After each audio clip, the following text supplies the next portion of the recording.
नमस्कार दोस्तों, मैं हेमंत मिश्रा आपका ट्रूथ ऑफ इंडिया में स्वागत करता हूँ। तो आज बात करते हैं साइंटिफिक रीज़न बिहाइंड होली, या फिर क्यों इंडियन कॉन्टिनेंट में होली बहुत नेसेसरी है। तो चलिए शुरू करते हैं। तो सबसे पहले बात करते हैं हमारे होलिका दहन की। तो होलिका दहन एक सोर्स ऑफ हीट एनर्जी बोल सकते हैं। जब हम उसके पास जाते हैं तो फिर हमारे बॉडी को हीट एनर्जी चाहिए होती है इस सीज़न में। क्यों? क्योंकि हमारा बॉडी सीजनल चेंज से गुजर रहा होता है, इसलिए बहुत सारी बीमारियां बढ़ चुकी है और कुछ ही दिन तक रहेगी, एक हफ्ते तक लगभग। फिर वो धीरे धीरे स्लो डाउन हो जाएगा। ओके, तो फिर हमारी बॉडी को हीट एनर्जी की ज़रूरत होती है। तो फिर हम उस होलिका के पास जाते हैं तो हमें हमारी बॉडी को हीट एनर्जी मिलती है। तो फिर जो भी बॉडी में ब्लड क्लॉट्स छोटे छोटे क्रिएट हुए होते हैं, या फिर बॉडी की मसल डेंसिटी बढ़ गई होती है, या फिर ब्लड की डेंसिटी बढ़ गई होती है, तो फिर वो धीरे धीरे कम होने लगती है। और जो भी हम परिक्रमा करते हैं होलिका के चारों तरफ 7 परिक्रमा, 11 परिक्रमा, 21 परिक्रमा, वो क्यों करते हैं? ओके, अब हम क्लॉकवाइज करते हैं। ओके, अब जब क्लॉकवाइज करते हैं तो फिर जो हमारा लेफ्ट पोर्शन होता है वो आपके पास में होता है, या फिर होलिका के पास में होता है, ऐसा बोल सकते हैं। तो फिर जब हार्ट वाला सेक्शन होलिका के पास में, तो फिर एक नेचुरल टेम्परेचर डिफरेंस क्रिएट होता है। बॉडी 2 पार्ट में बढ़ जाती है, इधर हाई टेम्परेचर, इधर लो टेम्परेचर। ओके, तो इससे क्या होता है, जो डेंसिटी डिफरेंस क्रिएट होता है, डेंसिटी डिफरेंस क्रिएट होता है तो फिर इससे फ्लो रेट बढ़ जाता है। जब फ्लो रेट बढ़ेगा तो फिर जो भी नेचुरल क्लॉट्स वगैरह बने होते हैं बॉडी में, या फिर जो भी छोटे छोटे क्लॉट्स होते हैं, या फिर जो भी बॉडी में प्रॉब्लम्स होते हैं, तो फिर वो डेंसिटी कम होने के ब्लड से डेंसिटी कम होने से फ्लो बढ़ता है। फ्लो बढ़ता है तो हार्ट पंपिंग बढ़ता है। हार्ट पंपिंग बढ़ेगा तो फिर फ्लो फास्ट होगा। फ्लो फास्ट होगा तो फिर जो क्लॉट्स वगैरह हैं ना छोटे छोटे, वो सब मेल्ट होने लगते हैं, या फिर धीरे धीरे कम होने लगते हैं, फिर गायब होने लगते हैं। इसलिए ज़्यादा से ज़्यादा हमें परिक्रमा करनी चाहिए। ये होलिका में नहीं, जब भी आपको मौका मिले किसी भी आग के पास परिक्रमा करने की, या फिर जब हम मॉर्निंग में दिया वगैरह लेते हैं तो भी हमें उसका फ़ायदा ले लेना चाहिए। एक source of heat energy, body को हीट की बहुत ज़रूरत होती है। हम खाना देखेंगे कि जो HCl से, डाइल्यूट HCl से जो बचता है हमारा, ओके, तो फिर वो भी सोर्स ऑफ हीट है। एक एसिड को क्या बोलेंगे, एक सोर्स ऑफ हीट, ओके, जो बर्न करता है किसी भी चीज़ को। ओके, अब सेकेंड रीज़न देखेंगे, environmental reason of Holika. Okay, अभी हम लोगों ने बचपन में पढ़ा है बाष्पीभवन, बारिश होने के लिए बाष्पीभवन की ज़रूरत होती है। पर हमें एक चीज़ नहीं पढ़ाई गई थी, आजकल के रिसर्च पेपर में पब्लिश हो रही है, बहुत बहुत ज़ोर ज़ोर से पब्लिश हो रही है, बस चिल्ला चिल्ला के बोल रहे। पर ये मतलब हमें तो पहले से पता था, बचपन से पता था कि जहाँ पे बारिश नहीं होती है वहाँ पे हम यज्ञ करते हैं। क्यों करते हैं? जब भी वाटर इवेपोरेट होता है, ओके, कोई भी चीज़ इवेपोरेट होती है, फिर कोई भी हल्की चीज़ ऊपर जाती है, तो फिर उसको किसी ना किसी ज़रिए की ज़रूरत पड़ेगी ना। मतलब उसको किसी ना किसी सपोर्ट की ज़रूरत पड़ेगी, या किसी ना किसी पार्टिकल की ज़रूरत पड़ेगी।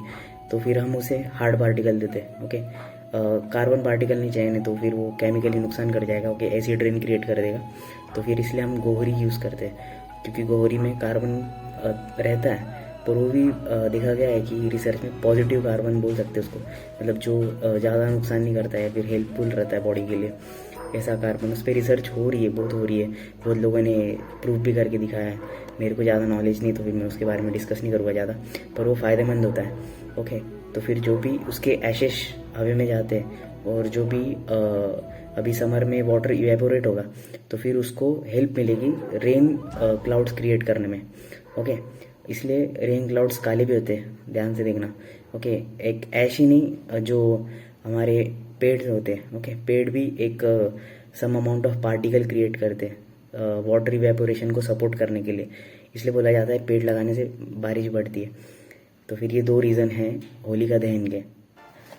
अब बात करते हैं हमारे रंग बिरंगे त्यौहार, रंग पंचमी या फिर होली की। ओके, तो फिर ये क्यों बॉडी के लिए ज़रूरत है? ओके, अब बॉडी सीजनल चेंज से गुजर रहा है, बहुत सारे रोग है। ओके, बॉडी ठंडी है, हाइडेंस है। ओके, तो फिर जो स्किन रोग भी बहुत बढ़ते हैं इस मौसम में, कोरोना, सर्दी वर्दी तो बेसिक तो बढ़ ही जाता है। ओके, तो फिर हमें होली की क्यों ज़रूरत है, पानी की क्यों ज़रूरत है बॉडी को? अभी आज से आप ऑब्जर्व करना कि गर्मी बहुत बुरी तरह बढ़ती जाएगी। ओके, और जो कार्बन डाइऑक्साइड के कारण बॉडी में और गर्मी, मतलब एनवायरनमेंट में और गर्मी बढ़ते जा रही है। ओके, तो इसलिए गाड़ी कम चलाओ, साइकिल ज़्यादा चलाओ।